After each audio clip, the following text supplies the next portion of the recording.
దేవునికి స్తోత్రములు. మీ అందరికీ నా వందనములు. ఈరోజు దేవుని వాగ్దానము, నేను మిమ్ముని ఏర్పరచుకుని నియమించితిని. యోహాను సువార్త 15వ అధ్యాయం 16వ వచనం. పరిశుద్ధుడైన మన తండ్రి అయిన యెహోవా నేను మిమ్ముని ఏర్పరచుకుని నియమించితిని అని మనతో సెలవిస్తున్నారు.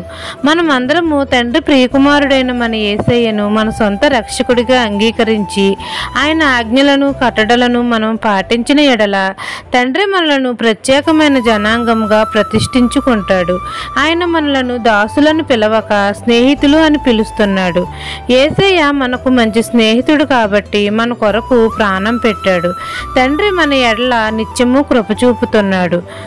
మన ఫలము నిలిచియుండునట్లు తండ్రి మనల్ని ఏర్పరచుకున్నాడు, మనల్ని నియమించాడు. కాబట్టి మన తండ్రిని యేసయ్య నామంలో ఏది అడిగినా అది మనకు శీఘ్రంగా మన తండ్రి అనుగ్రహిస్తాడు. ఈ దిన వాగ్దానం మీ నా జీవితంలో నెరవేరాలని కోరుకుంటూ దేవుని సువార్త పరిచర్యలో మీ సహోదరి. ఆమెన్.